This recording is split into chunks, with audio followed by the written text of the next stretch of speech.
Nós tínhamos falado das heresias, falamos das principais, gnosticismo, marcionismo e montanismo, e nós falamos também, e o Newton relembrou hoje de manhã, que nós precisamos, que a igreja precisou dar uma resposta a esse ataque que ela estava sofrendo de dentro dela mesma. E a gente viu que aquela frase do Irineu que dizia que a autoridade da igreja repousava sobre 3 coisas: o cânon, o credo e os bispos. E por isso então o título dessa nossa sessão. Nós falamos sobre o cânon, a formação do cânon, rapidamente. A gente não pôde entrar em detalhes. Eu ia até trazer um livro aí, esqueci, um livro do Geisler para mostrar para vocês. Vou trazer no domingo que vem. E para a gente não perder muito tempo, a gente vai então direto para falar dos credos. O que é um credo? É uma afirmação de fé.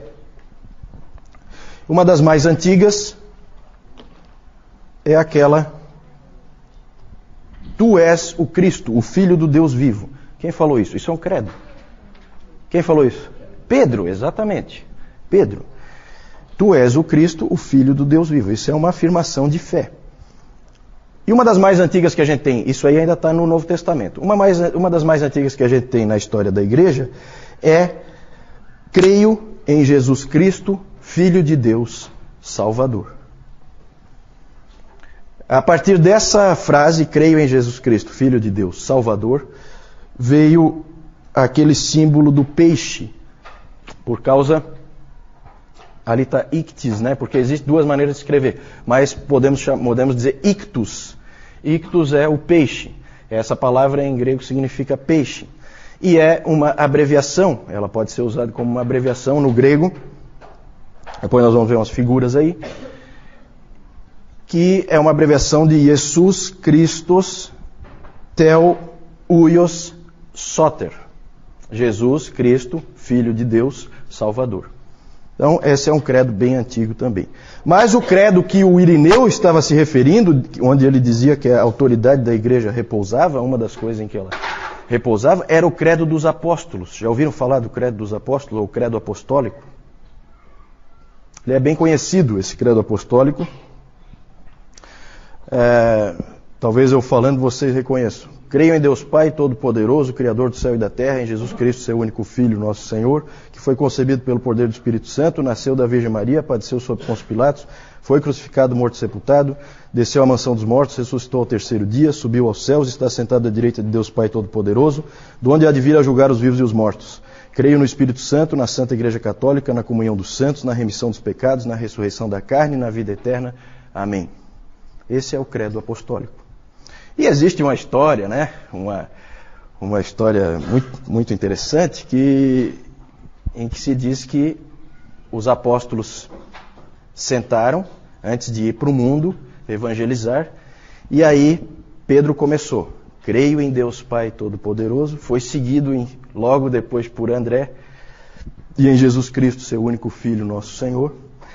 E assim por diante, cada apóstolo falou um pedaço do credo apostólico até terminar com o Mateus, que falou a parte final.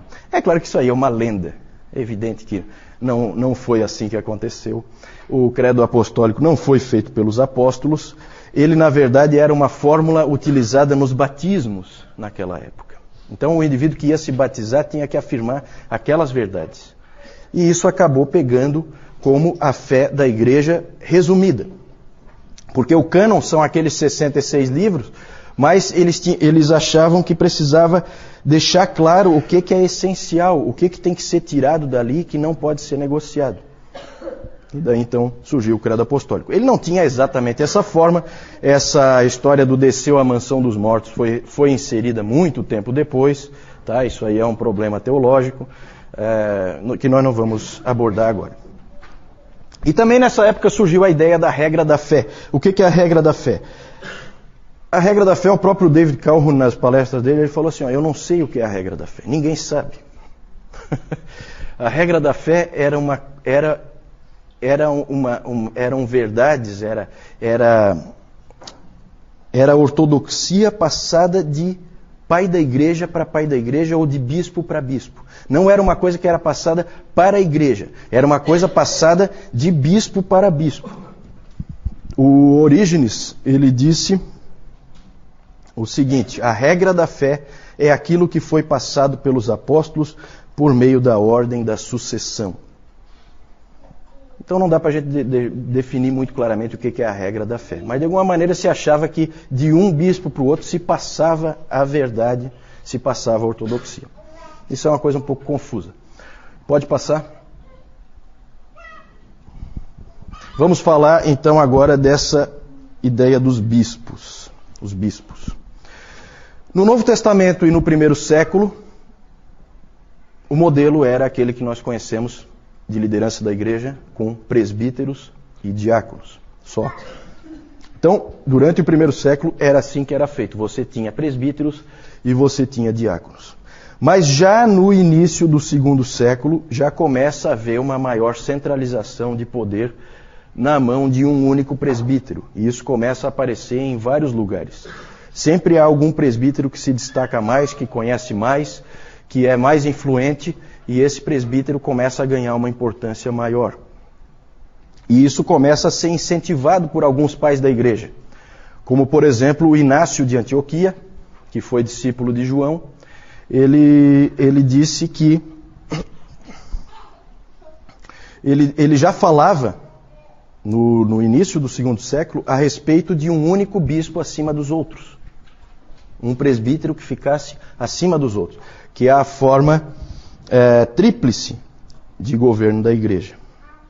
Então passa a haver três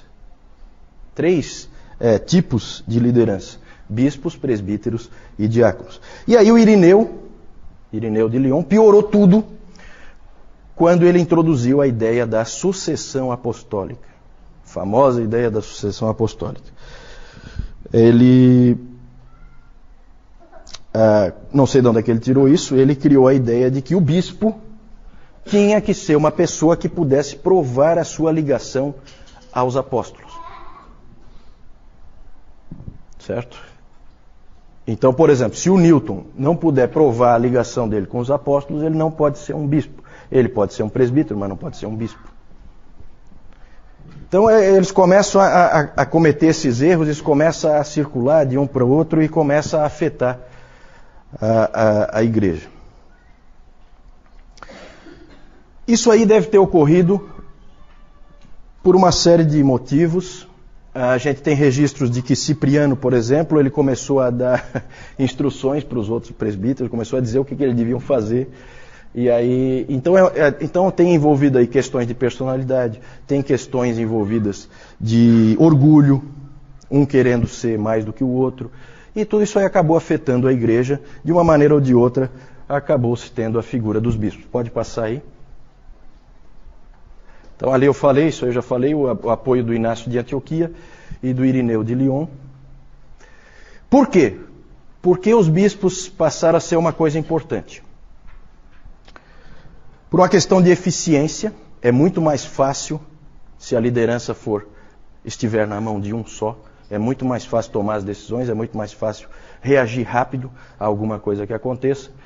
Então até o David Calhoun comenta, né, que ele é presbiteriano, então ele fala, no modelo presbiteriano ele crê que é bíblico, mas não necessariamente é o mais eficiente. Às vezes para tomar uma decisão leva uma vida. Então a ideia era de eficiência. Um bispo com o poder na mão dele resolvia rapidamente qualquer problema que acontecesse. E também uma outra ideia por trás da criação e do estabelecimento desses bispos era o fortalecimento da ortodoxia. Eu considero que isso é uma faca de dois gumes. Porque, por um lado, se você tiver um bispo fiel, ótimo, ele vai ser um indivíduo que vai sustentar a ortodoxia. Agora, se ele não for, ele sozinho pode levar toda a igreja para um caminho errado. Pode passar isso. Essa ideia de poder na igreja, essa ideia de centralização de poder, foi levando a outros aspectos também danosos depois. Porque, na verdade é assim, se você vai ter um bispo para cada cidade, e isso aí começou muito cedo, já no segundo século, como nós vimos, você estabeleceu uma gradação entre os presbíteros daquela cidade. Existe um presbítero daquela cidade que é o mais importante, o que tem mais autoridade, o que é mais reconhecido. Só que a mesma ideia pode ser extrapolada. Uma coisa é você ser, vamos fazer uma comparação, uma coisa é você ser o bispo de São Paulo, aqui no Brasil, e outra coisa é você ser o bispo do Oiapoque.